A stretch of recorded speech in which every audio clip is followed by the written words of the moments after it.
Okay, നമുക്ക് 24ാമത്തെ question എടുക്കാം. അവിടെ 24ാമത്തെ question actually relations and functions chapter question ആണ്.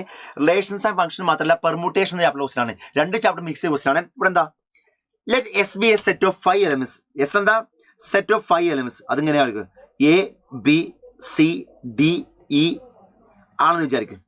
ഇതാണ് എസ് അല്ലെ. ഇനി ക്വസ്റ്റ്യൻ എന്താ, E be the event of choosing order pair A comma B അല്ലെ.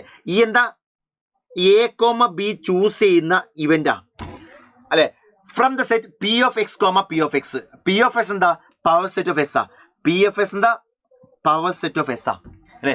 പവർ സെറ്റ് ഓഫ് എസിൽ ഉണ്ടാവുക ഈ കാണുന്ന സബ്സെറ്റ്, ഇതിന്റെ സബ്സെറ്റ് അല്ലേ പവർ സെറ്റിൽ ഉണ്ടാവുക അല്ലെ. എടാ ഒരു സെറ്റിന്റെ സബ്സെറ്റ് അവിടെ ഉണ്ടാവുക, പവർ സെറ്റ് ഉണ്ടാവുക അല്ലെ. അങ്ങനെയെങ്കിലേ ഈ സെറ്റിൽ 5 എലമെന്റ്സ് ഉണ്ടെങ്കിൽ പവർ സെറ്റിൽ എത്ര എലമെന്റ്സ് ഉണ്ടാവും?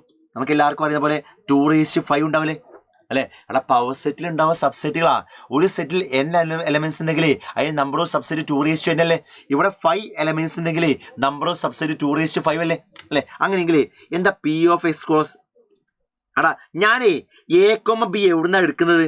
P of X cross P of X എന്നാണ് എടുക്കുന്നത് അല്ലെ. ആ P of X cross P of X എന്ന് ആരെടുക്കുന്നത്? എ കോമ ബി എടുക്കുന്നത് അല്ലെ. ആ P of X cross P of X എത്ര പേരുണ്ടാവും? എടാ പി ഓഫ് എസ് 2⁵5 അല്ലേ അല്ലെ. അടുത്ത പി ഓഫ് എസ് 2⁵6 അല്ലേ. നമുക്ക് എല്ലാവർക്കും അറിയാം what is number of elements in A cross B. Number of elements in A cross B ആണ് equation. Number of elements in A into number of elements in B അല്ലേ അല്ലെ. അപ്പൊ P of X cross P of S എത്ര ആൾക്കാരുണ്ട്? എടാ P of S 2⁵5 ആ. ഈ P of S അപ്പൊ 2⁵5 ആ. അപ്പൊ 2⁵5 ഇൻറ്റു 2⁵5 ആൾക്കാരുണ്ടല്ലോ. അപ്പൊ 2⁻10. Probability of that event E. Probability of E എന്താ? എടാ എ ഇന്റർസെക്ഷൻ ബി എന്താ? നൾ സെറ്റാ അല്ലെ. എ ഇന്റർസെക്ഷൻ ബി എന്താണ്? നൾ സെറ്റ് ആണ് അല്ലെ. അപ്പൊ എയിലും ബിയിലും കോമൺ ആയിട്ട് ആരും ഉണ്ടാകാൻ പാടില്ലല്ലോ. A intersection B null set ആണ്. അങ്ങനെയെങ്കിൽ ഞാൻ എടുക്കുന്ന ആള് അല്ലെ ക്വസ്റ്റൻ എന്താ? Probability of event E. Probability of event E കാണണം അല്ലെ. എന്താ പ്രോബിലിറ്റി ഓഫ് ഇ കാണുന്ന equation? Number of elements in E divide by number of elements in sample space അല്ലേ അല്ലെ. ഇതാണ് പഴയ ഇക്വേഷൻ അല്ലെ. ഇനി ഇക്വേഷൻ ബേസ് ചെയ്ത് തന്നെ പോവാം. നമുക്ക് എന്താണ് നമുക്ക് പ്രോബിലിറ്റി ഓഫ് ഇ അല്ലേ അല്ലെ. ഇ എന്ന ഇവന്റ് എന്താണ് ഹാപ്പൻ ചെയ്യാനുള്ള പ്രോബിലിറ്റിയാ അല്ലെ. ഇ എന്ന ഇവന്റ് എന്താ? അവിടെ എയും ബിയും എന്ന രണ്ട് ഓർഡർ പേഴ്സ് അല്ലേ എടുക്കുന്നത്. അവിടെ ഈ എയും ബി എന്താ ശരിക്ക്? എയും ബിയും സബ്സെറ്റ് കാട്ടോ അല്ലെ. അവിടെ ഞാനേ ഇവിടുന്ന് P of X cross P of X എടുക്കുന്നത്. ഈ പി ഓഫ് എക്സും പി ഓഫ് എക്സ് എന്താ? സബ്സെറ്റുക അല്ലെ. അപ്പൊ ഈ എയും ബി എന്താണ്? സബ്സെറ്റുക. ആ സബ്സെറ്റുകളിൽ നിന്നാണ് ഞാൻ എന്തെന്ന് ഒരാളെ ആ സബ്സെറ്റുകളെ പറ്റി എന്താണ്? ആ സബ്സെറ്റുകളുടെ ഇന്റർസെക്ഷൻ എന്താണ്? നൾ സെറ്റ് ആണ് അല്ലെ. അവിടെ ചുരുക്കി പറഞ്ഞാലേ എൻ്റെ കയ്യിൽ കുറേ സബ്സെറ്റുകളുണ്ട്. ആ സബ്സെറ്റുകളിൽ നിന്ന് രണ്ടാൾ എടുക്കുകയാണ്. ആ രണ്ടാളെ ഇന്റർസെക്ഷൻ എന്താണ്? നൾ സെറ്റ് ആണ്. ഇതല്ലേ ക്വസ്റ്റിന് അല്ലെ. എടാ പ്രോബിലിറ്റിയിലേ താഴെ എപ്പോഴും ടോട്ടൽ കേസ് അല്ലേ വരിക അല്ലെ. ഞാൻ എടുക്കുന്നത് P of X cross P of X എന്നല്ലേ അല്ലെ. എടാ from the set A comma B എവിടുന്ന എടുക്കുന്നത്? എ കോമ ബി എവിടുന്ന എടുക്കുന്നത്? P of X cross P of X എന്നല്ലേ. ആ P of X cross P of X എന്ന് എടുക്കുന്ന പറഞ്ഞാലേ P of X cross P of X 2⁻10 elements ഇല്ലേ അല്ലെ. അപ്പൊ ടോട്ടൽ എത്ര വേസ് ഉണ്ട്? 2⁻10 വേസ് ഉണ്ട്. എന്താണ് എടാ പ്രോബിലിറ്റിയുടെ കേസില് താഴെ എപ്പോഴും എഴുതാ ടോട്ടൽ വേസ് അല്ലേ അല്ലെ. ഞാൻ എടുക്കുന്നത് P of X cross P of X എന്ന് എടുക്കുന്നത്. ആ P of X cross P of X എന്ന് എടുക്കുമ്പോഴേ P of X cross P of S എന്ന് എടുക്കുമ്പോഴേ അവിടെ എത്ര കേസ് ഉണ്ട്?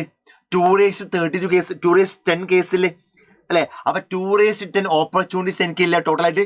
ആ 2⁻10 ആരും എടുക്കാലോ അല്ലെ. മക്കളെ ഞാനേ എയും ബി എടുക്കുന്നത് 2 ഈ P of X cross P of S എന്നാ അല്ലെ. ആ P of X cross P of എസിലെ 2⁻n ചോയ്സ് ഉണ്ട് അല്ലെ. അപ്പൊ അങ്ങനെയെങ്കിൽ അത് എടുക്കാൻ എനിക്ക് 2⁻10 ചോയ്സസ് അല്ലേ ഉണ്ട് അല്ലെ. ഇനി മുകളിൽ നമ്പർ ഓഫ് ഫേവർ കേസ് അല്ലേ. എന്താ എന്റെ ഫേവർ കേസ്?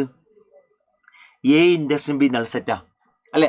അതായത് എ എന്ന് ഞാൻ എ കോമ ബി എടുക്കുന്നത് അല്ലെ. എ എന്ന് പറഞ്ഞാൽ ഒരു സെറ്റാ അല്ലെ. ബി എന്ന് പറഞ്ഞാലും ഒരു സെറ്റാ. അതായത് ഇതിന്റെ സബ്സെറ്റ് അല്ലടാ എയും ബിയും അല്ലെ. എടാ അങ്ങനെയെങ്കിൽ എത്ര ഈവന്റുകൾ പോസിബിൾ ആണ്? എന്തായാലും മതി A intersection B null set ആയാൽ മതി അല്ലെ. അങ്ങനെ A intersection B null set ആവുന്ന എത്ര ഈവന്റുകൾ പോസിബിൾ ആണ്? ഇതാക്കുക. ഞാൻ ആദ്യം ഈ കാണുന്ന എലമെന്റുകളല്ലേ ഞാൻ സബ്സെറ്റുകളിൽ ഫില്ല് ചെയ്യാൻ പോകുന്നത് അല്ലെ. ഞാൻ ഇതൊക്കെ മായ്ച്ചാൽ കേട്ടോ. ഞാൻ ഐഡിയ മാത്രം കിട്ടാം. നമുക്ക് ഐഡിയ കിട്ടാം. നോക്കുക, ഞാൻ ഉണ്ടാക്കുന്നത് എ കോമ ബികളെയാണ്. എ കോമ ബികളെയാണ്. എ എന്ന് പറഞ്ഞാലും സബ്സെറ്റ് ആണ്, ബി എന്ന് പറഞ്ഞാൽ എന്താണ്? സബ്സെറ്റാ. പക്ഷെ എ ഇന്റർസെക്ഷൻ ബി എന്താണ്? നൾ സെറ്റ് ആണ്. എയിലും ബിയിലും കോമൺ ആയിട്ട് ആരും ഉണ്ടാകാൻ പാടില്ല. ഇതിന്നല്ലേ ഞാൻ എലമെന്റ് എടുക്കുന്നത് അല്ലെ. ഞാൻ ആദ്യം എ എടുത്തു. എ എന്ന ഒരാളെ കയ്യിലെടുത്തു. ആ എ എന്ന ആൾക്ക് എത്ര ഓപ്ഷൻ ഉണ്ട്? ആ എ എന്ന ഒരു എലമെന്റിനെ ഒന്നെങ്കിൽ ഈ സെറ്റിന്റെ ഉള്ളിലേക്ക് പോവാം, അല്ലെങ്കിൽ ഈ സെറ്റിന്റെ ഉള്ളിലേക്ക് പോവാം, അല്ലെങ്കിൽ രണ്ട് സെറ്റിന്റെ ഉള്ളിലേക്കും പോവാതിരിക്കാം. 3 ഓപ്ഷൻ അല്ലേ അല്ലെ? അപ്പൊ എ എന്ന എലമെന്റിന് 3 ഓപ്ഷൻ ഉണ്ട്. എങ്ങനെയാ? എടാ എ എന്ന ഒരു എലമെന്റ്, എടാ ഈ കാണുന്ന ക്യാപിറ്റൽ എയിലും ക്യാപിറ്റൽ ബിയിലും ഉള്ളത് കുറെ സബ്സെറ്റുകളാ. ആ സബ്സെറ്റുകളുള്ള എലമെന്റ് ആരൊക്കെയാ? ഈ കാണുന്ന എയും ബിയും സിയും ഡിയും ഒക്കെയാണ് അല്ലെ? അപ്പൊ ഒന്നെങ്കിൽ എ ഇവിടെ ഉണ്ടാവാം, അല്ലെങ്കിൽ എ ഇവിടെ ഉണ്ടാവാം അല്ലെ, അല്ലെങ്കിൽ എ എവിടെയും ഇല്ലാതിരിക്കാം അല്ലെ? സബ്സെറ്റുകൾ ചിലപ്പോൾ ഇവിടെ എ ഉണ്ടാവാം, ഇവിടെ ബി ഉണ്ടാവാം, അവിടെ സി ഡി ഉണ്ടാവാം, അവിടെ ഇ ഉണ്ടാവാം, ഇങ്ങനെ ആവാലോ അല്ലെ? അപ്പൊ എ എന്നൊരാൾക്ക് എന്താ ഓപ്ഷൻ ഉണ്ട്? ഒന്നെങ്കിൽ എക്ക് ഇങ്ങോട്ട് പോവാം, അല്ലെങ്കിൽ ഇങ്ങോട്ട് പോവാം, അല്ലെങ്കിൽ എവിടേക്കും പോവാതിരിക്കാം. 3 ഓപ്ഷൻ. അതുപോലെ ബിക്കോ ഒന്നെങ്കിൽ ഈ സെറ്റിലേക്ക് പോവാം, ആ സെറ്റിലേക്ക് പോയാൽ അല്ലെങ്കിൽ എന്ത് ചെയ്യാം? ഈ സെറ്റിലേക്ക് പോവാം അല്ലെ? അല്ലെങ്കിലോ 2 സെറ്റിനെയും പോവാതിരിക്കാലോ. അവിടെ 3 ഓപ്ഷൻ അല്ലെ? അപ്പൊ ചുരുക്കി പറഞ്ഞാലേ ഈ കാണുന്ന 5 എലമെന്റ് 3 ഓപ്ഷൻ അല്ലേ? സോ 3 × 3 × 3 എന്താ? 3⁵5 ഓപ്ഷൻ ഉണ്ട് അല്ലെ? എടാ 2 സബ്സെറ്റുകൾ എൻ്റെ കയ്യിലുള്ളത്.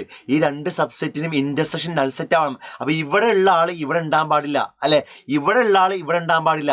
അപ്പൊ ഞാൻ 2 എടുത്തു. എടാ ഇതിന്നാണല്ലോ ഞാൻ സെറ്റ് ഈ സബ്സെറ്റുകൾ ഫില്ല് ചെയ്യുന്നത് അല്ലെ? അപ്പൊ ഇതിന്ന് ഒരു എലമെന്റ് എടുത്തു, എ എടുത്തു. 2 ഓപ്ഷൻ ഉണ്ട്. ഒന്ന് എയിലേക്ക് ഇടുക, അല്ലെങ്കിൽ ബിയിലേക്ക് ഇടുക, അല്ലെങ്കിൽ എവിടേക്ക് ഇടാതിരിക്കാം അല്ലെ? 3 ഓപ്ഷൻ ഉണ്ട്. എടാ ഈ എ എടുത്തിട്ടേ ഈ എനെ ഒന്നെങ്കിൽ ഇതിലേക്ക് ഇടാം, അല്ലെങ്കിൽ ഇതിലേക്ക് ഇടാം, അല്ലെങ്കിൽ എവിടെ ഇടാതിരിക്കാം. 3 ഓപ്ഷനാണ്. അങ്ങനെ ഈ 5 എലമെന്റ് 3 ഓപ്ഷൻ ഉണ്ട്. സോ 3⁵5 ഓപ്ഷൻ ഉണ്ട്. ഇതല്ലേ പ്രോബിലിറ്റി വരിക അല്ലേ? ഇത് അവരെന്താന്ന് പറഞ്ഞിട്ട് 3⁵p/2⁵q അല്ലേ? സോ പി എന്താ? 5 ആണ്. ക്യൂ എന്താ? 10 ആണ്. ചോദിച്ച് p+q അല്ലേ? എന്താ p+q? ഇത് 10 അല്ലേ? q 10 അല്ലേ? എന്താ p+q? 5 + 10 15 അല്ലേ? So 15. പ്യൂർലി കൺസെപ്ഷ്യൽ ഐഡിയ ആണ്. കൃത്യമായിട്ട് ക്ലിയർ ആയെന്ന് വിചാരിക്കാണ്.